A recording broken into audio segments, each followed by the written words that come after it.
berbagai tren rambut yang ada saat ini sangat banyak macamnya. Namun itu semua bisa diaplikasikan pada wajah seseorang sesuai bentuk wajah dan pribadinya. Walau banyak juga yang hanya sekedar mengikuti zaman tanpa peduli cocok atau tidaknya. Bagi Anda para pria, berbagai macam model potongan rambut pun bisa Anda jadikan inspirasi. Begitu juga para wanita, mencari model rambut terbaru tidaklah sulit. Namun tahukah Anda bahwa beberapa tren model rambut yang ada saat ini berasal dari model rambut orang pada zaman dahulu yang merubah rambutnya atas makna tertentu. Berikut kisah di balik model rambut suku-suku di dunia.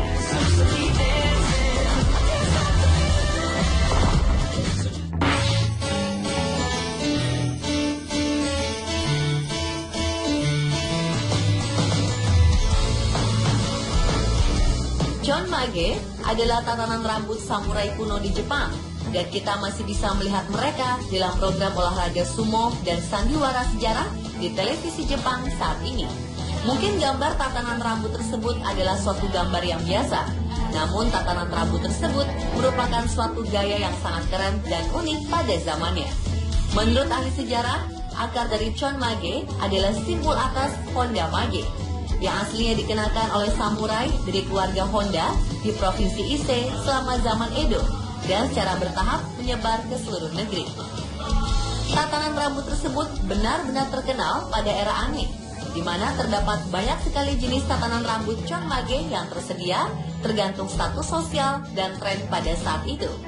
Istilah Chonmage sendiri diambil dari simpul atas yang tipis dari kepala lelaki tua pada zaman itu. Apakah tatanan rambut seperti itu dianggap aneh? Tidak. Masyarakat Jepang sejak dahulu kala ternyata telah menggemari tatanan rambut pendek seperti itu, seperti dapat dilihat dari patung-patung tanah liat dari periode Kofun. Maka ketika orang pertama kali melihat tatanan rambut Honda Mage, hal itu tidak dianggap terlalu aneh. Dan segera berbagai tipe baru dari tatanan rambut Mage tersebut diciptakan sebagai bagian dari mode masa kini.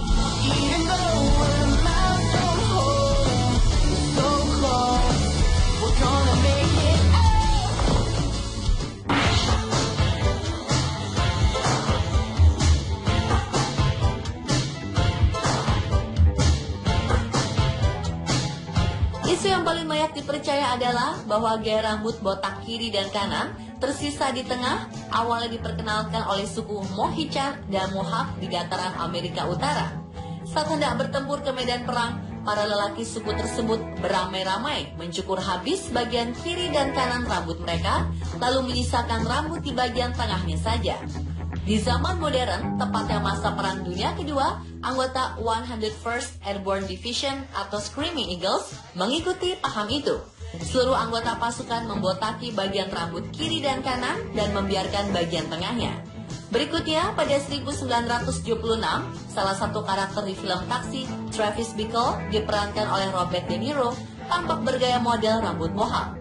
Sebagian orang kemudian beranggapan bahwa skena punk rock sejatinya terinspirasi oleh Travis.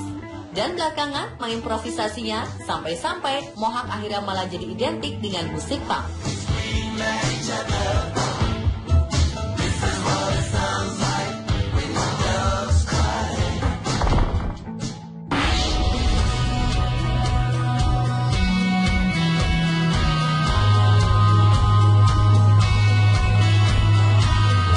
Walaupun tradisinya sedikit aneh, yaitu menggunakan topi dari kumpulan rambut leluhurnya dengan menggunakan tanduk sapi sebagai penyangganya, namun kita harus menghormati budaya di suku Miao di Xiaojia, Yunpanchui, barat daya Tiongkok ini. Ya, mengingat di zaman sekarang ini sudah banyak perubahan, terutama perkembangan teknologi yang semakin pesat, namun masih ada di belahan dunia yang tetap memegang teguh budaya Miao. Wig dari kumpulan rambut leluhur itu dulunya digunakan oleh semua orang di sana. Namun sekarang ini hanya digunakan oleh kaum wanitanya saja, yaitu digunakan hanya untuk acara-acara tertentu seperti pernikahan dan festival.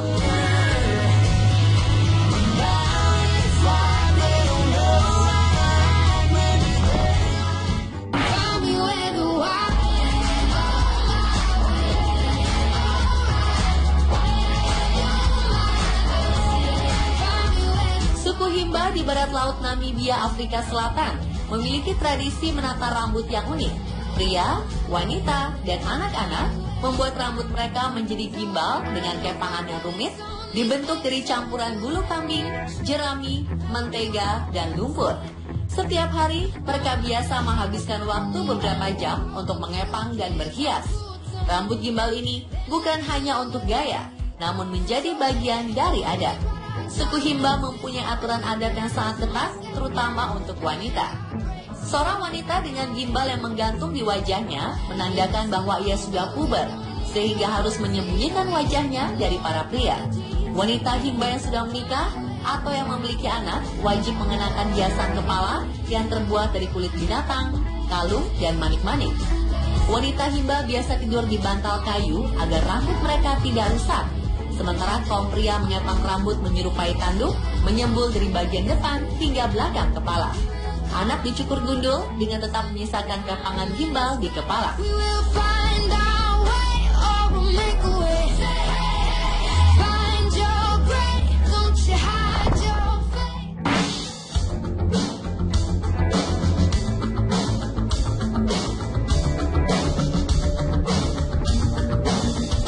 Bangsa Mansu adalah keluarga keturunan bangsa Jurchen yang bertempat tinggal di Manchuria.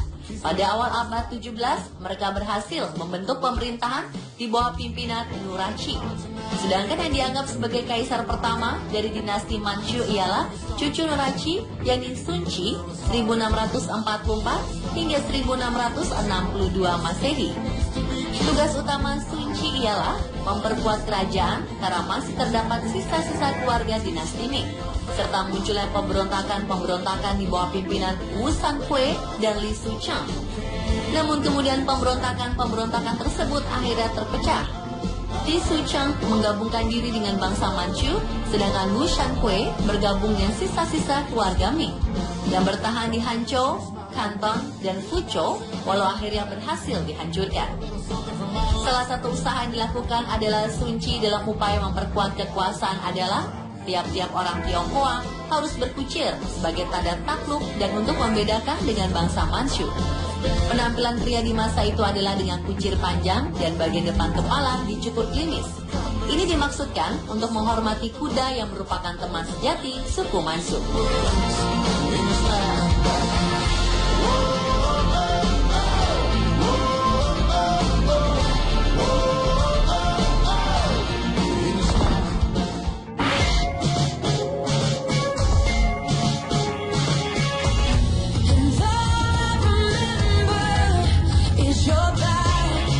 Segelintir perempuan di Tiongkok sengaja memanjangkan rambut sebagai tradisi di desa mereka.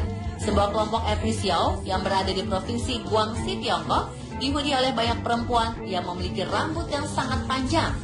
Para perempuan ini biasanya identik dengan gaun bordir merah muda dan rambut panjangnya. Desa ini bahkan telah diakui Guinness World Records sebagai desa dengan rambut terpanjang di dunia. Para perempuan di desa ini memang hanya memotong rambut satu kali dalam hidupnya, dan biasanya dilakukan sebelum mereka menikah. Suku Yao sudah ada sejak 2000 tahun lalu dan terdiri dari 600 orang serta 78 keluarga. Sebagian rambut perempuan di suku ini sampai ke pergelangan kaki mereka dan sekitar 60 orang memiliki panjang rambut lebih dari 90 cm. Dan rambut terpanjang di desa ini mencapai 2 meter panjangnya. Kelompok etnis Yao telah menjaga tradisi tersebut karena menurut mereka rambut panjang perempuan Yao adalah simbol keberuntungan.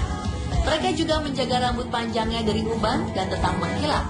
Untuk itu semua perempuan mencuci rambutnya dengan air yang telah digunakan untuk membersihkan beras ketan. Setelah menikah dan melahirkan, rambut mereka nantinya akan dijepit atau diikat sebagai penanda bahwa perempuan tersebut sudah menikah.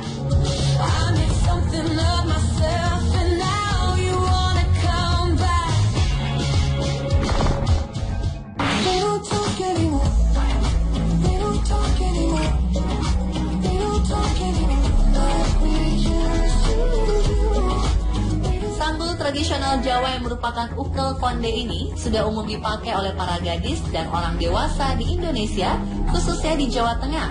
Pada zaman dahulu, bentuk sanggul ini kecil dan tempatnya agak di atas kepala. Rambut kaum wanita pada zaman dahulu selalu panjang dan pada waktu mereka akan pergi mandi atau berpergian, rambutnya selalu dikonde.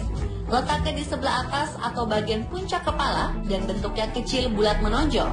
Pada zaman Pakubuwono X, hampir semua segi kebudayaan mencapai titik kesempurnaan, termasuk seni tata rias rambut. Oleh karena itu, bentuk sanggul tradisional pun semakin disempurnakan, sehingga bentuknya kini ada yang lebih besar, berbentuk bulat telur atau lonjong, dan gepeng atau pipi.